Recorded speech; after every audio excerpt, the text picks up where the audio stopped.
Hey, welcome to the podcast. I am super excited to share today's episode with you. Welcome.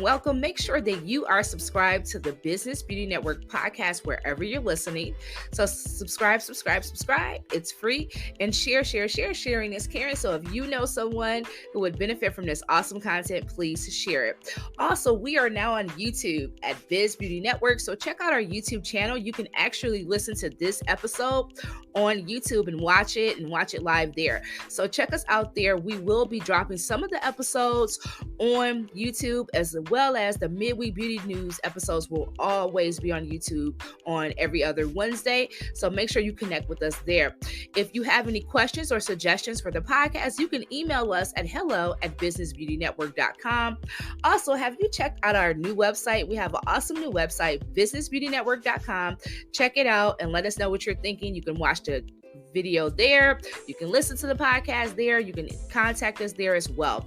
So definitely check that out. But now that all of that is out of the way, I have an awesome episode in store for you. Hollie K's midweek beauty news is today, and she has dropped some awesome content for us. It's such a fun episode, and I think it's a great fun spin to have to the Business Beauty Network podcast, because I know it could be a bit business, but Hollie's episode is fun. So I really hope you guys are enjoying it. Like I said, email me or DM me in Instagram and let me know what you're thinking.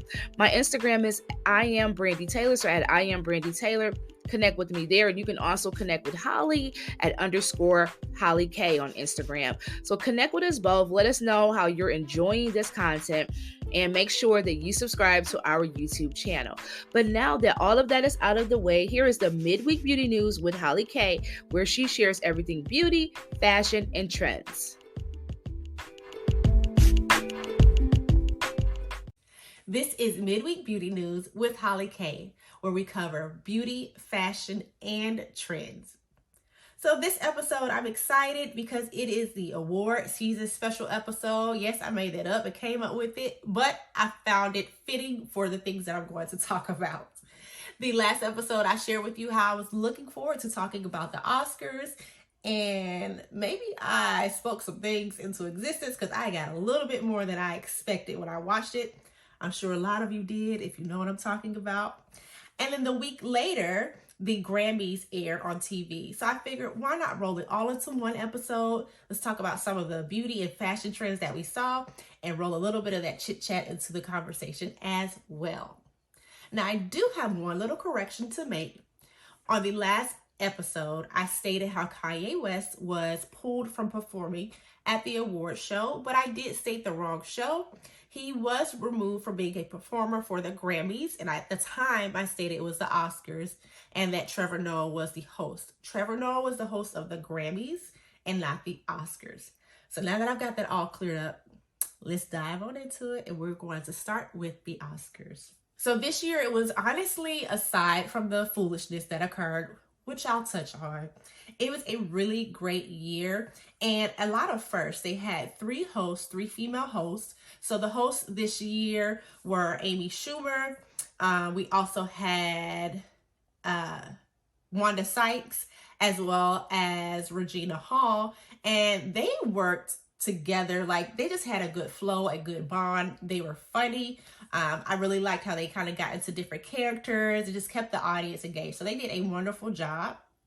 And then another first was having Will Packard as the producer of the show. And so the way he structured the show, I really liked that. It stood out to me, even down to the music that they had playing in between, like presenters or going out to commercials. So one thing, if you didn't catch it, that had to do with the structuring of the show was that he had different types of music be happening every hour of the show, so for all 3 hours. So the first hour, you had DJ Nice, so he was DJing that first hour.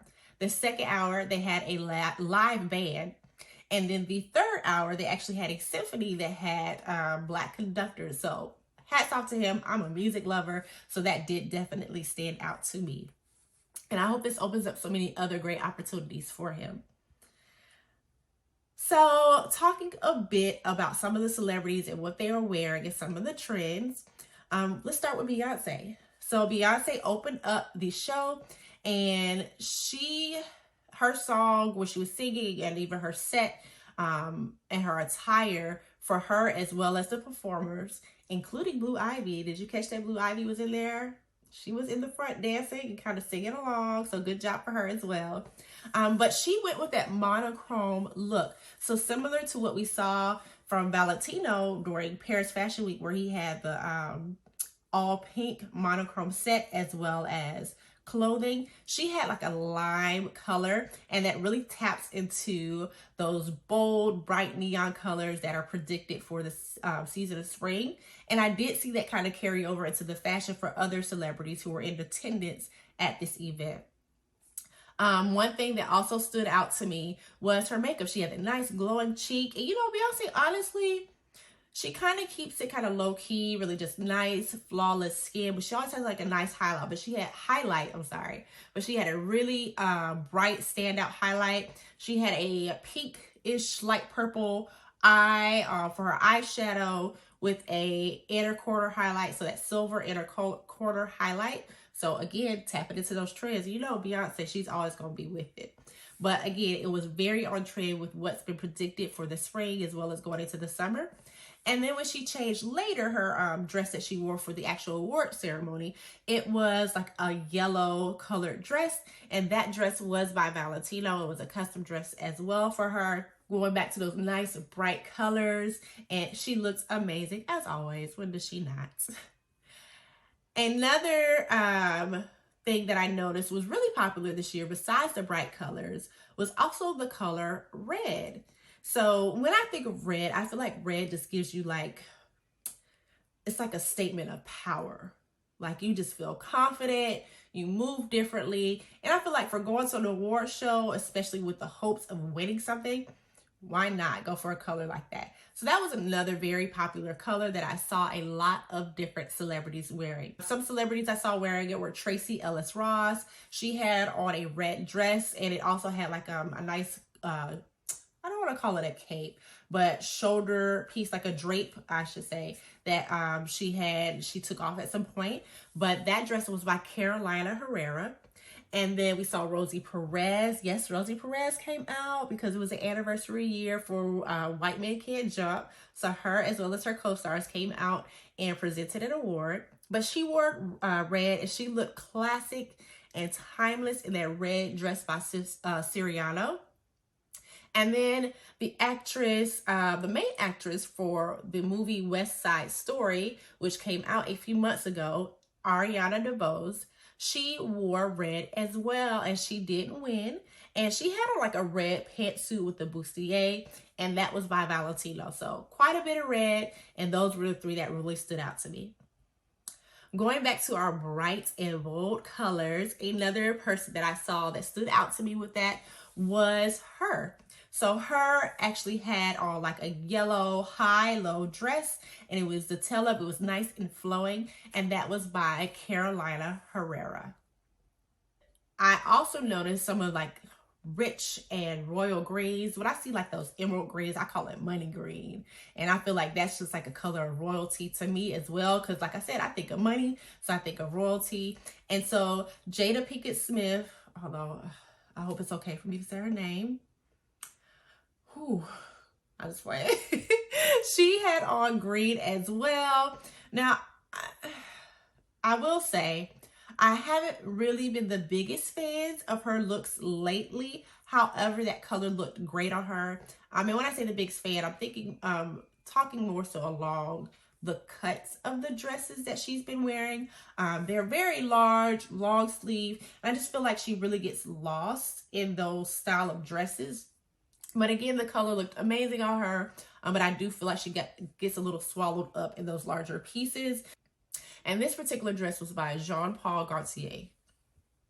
Another person that had on, not exactly the same shades of green, but I noticed both of her dresses were in the same color family, was Tiffany Haddish. So she wore more of like an emerald green dress to the actual award ceremony, and it had pretty much like diamonds all over it. That was by Dolce & Gabbana, and she looked flawless. I like how she always gives props to her team. So she'll shout out her stylist, her hairstylist, her makeup artist, who was King Molly. If you don't know anything about her, you're in the beauty world, go follow, learn some things. That lady is amazing. But you could tell Tiffany has stepped it up with her team that she has around her, because her look has just been elevated. And then their after parties they have, you often see celebrities change. And so the reason I pointed out her 2 dresses is because this was another shade of green. But again, she looked flawless. And Tiffany had to correct somebody, and I wasn't mad at her for it. So, you know, of course, they get interviewed. People are asking who they're wearing or things like that. And it was a reporter from E! And she said something along the lines like, oh, you did a costume change, or who you wear for your costume change. And she quickly corrected her by saying, this isn't a costume. And she let her know this is a gown by Dolce & Gabbana. And I was so happy that Tiffany corrected her. I'm sorry, just to be honest, I feel like they wouldn't try certain people like that. And they tried her. So maybe you don't take her serious because she's a comedian, or how she's joked in the past about wearing, you know, her same dress, she's going to get her money's worth, whatever it may be. But how dare you approach her like that? Approach her with some respect. And so I'm glad that she spoke up and said something. But Tiffany, you looked amazing, girl. So keep it up. Keep the team you have. And if you don't, keep elevating. All right. So let's go ahead and talk about the slap her around the world. And we're going to leave it alone, because I know people already said we should drop it and leave it alone. But I'm going to talk about it because I haven't had a chance to talk about it. So if you don't know what I'm talking about, at this point, you should have been 2 weeks. But if you don't, you know I got you. I'm going to fill you in. So Chris Rock was the presenter for an award, and he made a joke about Jada. Now, one thing, if you haven't noticed, or I feel like I've noticed when I'm watching awards, is I feel like they're going to put seats in the front rows, people who are possibly going to win an award. And also, you know, those top celebrities that people want to see, they're going to put them up front. So Jada and Will were sitting on the front row. He was up for Actor of the Year. And just kind of based off the conversations and things people said it's long overdue. And just based off of his performance in the movie King Richard, people already kind of predicted like, okay, this is his year. He's going to get it. And this is literally like 2 categories before his category. And Chris Rock makes a joke in reference to Jada having a short haircut, saying how she could make a G.I. Jane 2 movie. So, of course, that did not sit well necessarily with her. And I've heard a lot of people kind of say, like, well, Will kind of laughed. And then I guess maybe he looked over her, so she thought it wasn't funny. So Will walks up to the stage, and he walks up casually. And we've seen Will walk up before, maybe, you know, kind of play like, I'm going to do something. I'm thinking maybe he's about to crack a joke or whatever. And he slaps Chris Rock, like just straight up, just smacked him. And I'm like everybody else, thinking like, this is a joke, like what's going on, like, and then I'm stopping, I'm like, wait, did he slap him for real? Like, no, this is for real. And then I noticed there's no sound happening, and the TV kind of froze. So of course to Black Twitter I go, because I'm like, if anybody know, they know. But Australian Twitter has, because guess what? The sound did not get muted over there. The TV did not get muted in their country. So I'm seeing posts from them. And then we were able to clearly hear Chris Rock state that, yes, Will Smith had slapped him. And then Will Smith casually walked back to his seat. Y'all, did he look like he was in the Wild Wild West, that movie? With the outfit and the way he walked? Okay, yeah. But he goes back to his seat and sits down. And then he proceeds to yell out, keep my wife's name out of your blanket mouth. And he said it twice. So now I'm like, oh, Lord, what the people gonna say about us? And, you know, of course, we shouldn't care. I heard all they shouldn't care. We shouldn't be saying they ain't gonna invite us. But, of course, we naturally gonna joke like that. But I do, my personal opinion, not saying you shouldn't stand up for your significant other. I'm not saying that at all. It's not ignoring the fact that, yes, he is human. And, yes, he has feelings and people only take so much. But clearly, I feel like there was more and it's built up. They've been through a lot this past year. Will has been through a lot. So it's kind of like Chris was the one who caught a lot of, like, probably that built up frustration and anger. And I'm probably sure, like, nerves and anxiety, wanting to get the award, but also with all the other stuff he's been dealing with. If you're familiar with kind of him and Jada's, what they've had going on. But I do feel like there's a level of control, I think would be the best word, that he should have exhibited, because you're not new to the game. And it could have been, even if you want to fight him later, I don't condone violence, but do it off stage. Do it somewhere else, or nothing that you stopped you to say, I don't need to be cursed. Like, there's kids present, and people might not agree with me. We could agree to disagree. That's fine, but I'm gonna give my 2 cents. So that's my 2. I'm gonna leave it at that. But the one thing I did hate about that is that Questlove won an award right after that Chris was presenting for, and he was kind of overlooked, but he did get the award. And then he also won a Grammy the following week. And so I feel like that was kind of his time to accept for both, but it just sucks that it was overlooked. And then Will goes on to win. Go figure. I mean, we had already predicted that he would, but it was an interesting night. So if you haven't seen it, I'm sure you've seen the memes. Go check it out. And that's the Oscars. All right, so I'm going to tap into the Grammys just a tad. As I said earlier, I am a music lover, so this is what I really, really enjoyed. So a few people that kind of stood out to me, or a few performances as well, was the opening by Silk Sonic. They also won Song of the Year as well as Record of the Year for the song Leave the Door Open. So we know that was a very, very popular song.